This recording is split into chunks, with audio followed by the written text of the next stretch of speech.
جو فریضہ ہے وہ کیا ہے؟ بھیک مانگنا. تو وہ عمران خان نے جی توہین کر دی, الیکشن کمشنر کو ایسا بول دیا, تو لہٰذا آج قابل ضمانت وارنٹ گرفتاری جاری ہو چکے ہیں. سعودی عرب پچھلے 3-4 دن سے army chief general Syed Asim Munir صاحب گئے ہوئے تھے. محمد بن سلمان کے ساتھ ان کی ملاقاتیں ہوئیں اور بڑی اچھی ملاقاتیں ہوئی.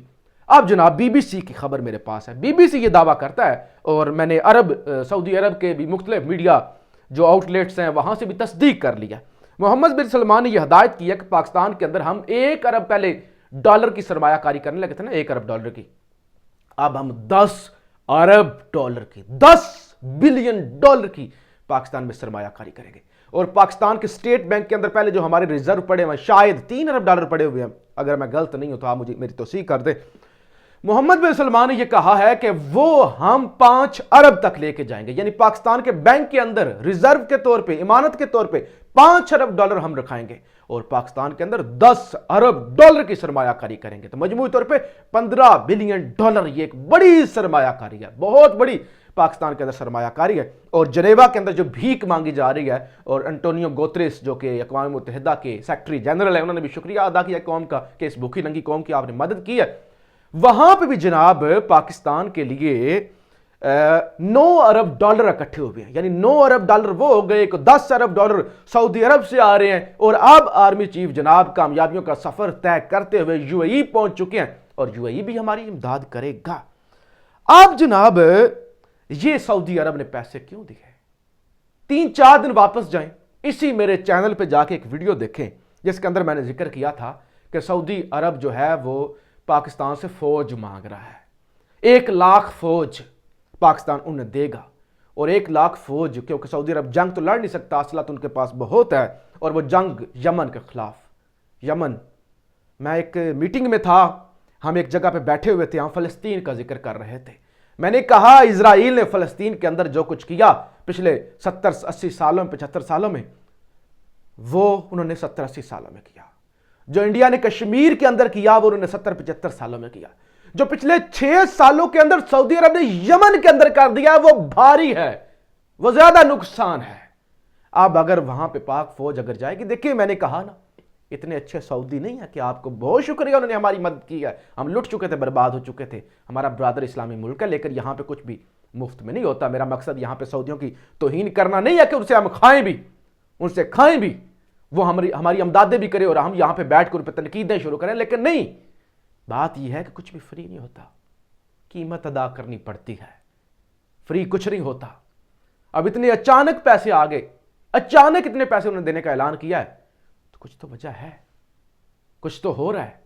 اور اگر وہ فوج جا کے یمن, اگر ایسا ہو جاتا ہے, میرے منہ میں خاک, اللہ کرے ایسا نہ ہو. ہم نے وعدے, ان کی جو پریس ریلیز آئی, انہوں نے کہا کہ پاکستان کے ساتھ ہماری ملٹری کوآپریشن پر بات ہو رہی ہے. اگر ہو جاتا ہے فوج ہماری جا کے یمن کے اندر لڑتی ہے خدا نخواستہ, اور پھر ایران کیا کرے گا؟ کہ یعنی ہم مسلمان آپس میں لڑ جائیں گے, ایران ہمارے ساتھ, ہم ایران کے ساتھ, ہم یمن کے ساتھ, یمن سعودی عرب سارے آپس میں لڑ جائیں گے. یہی تو دشمن کا منصوبہ ہے کہ ان کو آپس میں لڑوا دو, ان کو مرنے دو مسلمانوں کو آپس میں لڑ کے. تو لہٰذا یہ بڑی بھاری قیمت, کچھ بھی فری نہیں ہوتا اس دنیا کے اندر. تو لہٰذا ڈیفالٹ کا خطرہ تو اس لحاظ سے ٹل چکا ہے. اگر اتنے پیسے واقعی آ رہے ہیں, کوئی 10 ارب ڈالر یہ ہو گئے, کوئی ریزرو بھی آ گئے, پھر وہ 9 ارب ڈالر وہ اسلحہ افزا دکان کے لیے, تو ایک دفعہ ہمارے یہاں 15 سے 20 ہزار ڈالر تو آ رہے ہیں, ارب ڈالر. ڈیفالٹ خطرہ تو ٹل گیا. تو کیا اب یہ امپورٹڈ حکومت, ان کا سب سے بڑا مسئلہ تو اس وقت معاشی ہے نا, کہ معاشی سٹیبلٹی نہیں ہے, ملک دیوالیہ ہونے کی طرف جا رہا ہے. تو کیا اب یہ آگے چلے گا؟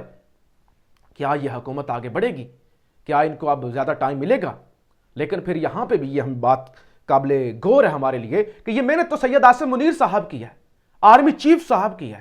آرمی چیف نے ملک کو بچایا ہے, ملک, اور آرمی چیف نے 2 دفعہ قومی سلامتی کا اجلاس بلایا ہے. اور مجھے اب عاصم منیر صاحب سے کچھ امید کی کرن نظر آنا شروع ہو گئی ہے کہ اعظم سواتی صاحب کو بھی رہا کر دیا گیا, اور ساری وہ جو باجوہ صاحب کی پالیسیز تھی نا, کیونکہ ٹائم لگتا ہے نا, فیض حمید صاحب کے بندے ہیں اسٹیبلشمنٹ کے اندر, ایجنسیوں کے اندر, اور وہ صاف تو کر رہے ہیں کچرا, لیکن تھوڑا ٹائم لگنا ہے. مجھے امید تو نظر آ رہی ہے, لیکن وہ ٹیکنوکریٹ کا جو سیٹ اپ سوچا جا رہا تھا, تو شاید اب اس کو شاید بریکیں لگیں. ویسے مجھے طاقتور حلقوں سے جو مختلف اطلاعات ملتی ہیں, مختلف ذرائع سے, دوستوں سے, سینئر دوستوں سے, ان کے مطابق تو ٹیکنوکریٹ کے منصوبے پر طاقتور حلقے بھی قائم ہیں, لیکن یہ ڈیفالٹ کا خطرہ میرے خیال سے اگر یہ پیسے آ جاتے ہیں تو پھر ٹل جاتا ہے.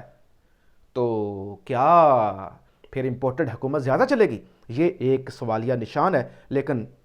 لیکن اب عمران خان کی منتیں اور ترلے کی جا رہے ہیں.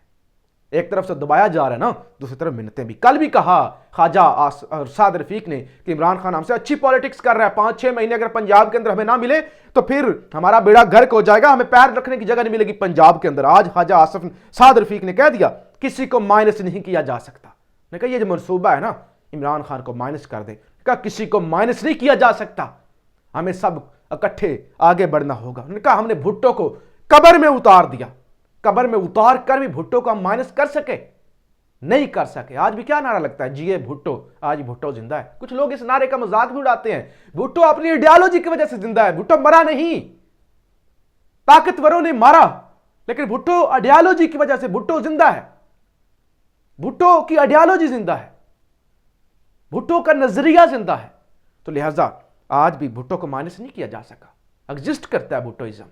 تو لہٰذا عمران خان کو بھی مائنس نہیں کیا جا سکتا. یہ نون لیگ نے ایکسیپٹ کر لیا. تو یہ مختصر معاملات تھے. عمران خان کی گرفتاری، وہ جو الیکشن کمیشن کا کیس ہے، سعودی عرب، UAE، جنیوا، اس حوالے سے جنیوا کے حوالے سے بھی عمران خان نے بڑی تنقید کی. آج انہوں نے کہا بے شرموں کی طرح سارا ٹولہ لاؤ لشکر لے کر بھیک مانگنے چلا گیا. تو یہ سارے معاملات ہیں. آپ نے مجھے اپنے رائے کا اظہار چاہے فیس بک پہ چاہے یوٹیوب پہ ضرور کرنا ہے کہ یہ جو اسلامی ملک ہمیں پیسے دے رہے ہیں، جو پڑھے لکھے لوگ ہیں جن کو سمجھ ہے مڈل ایسٹ کی اور انٹرنیشنل ریلیشنز کی، کیا ہمیں اس کی قیمت ادا کرنی پڑ سکتی ہے؟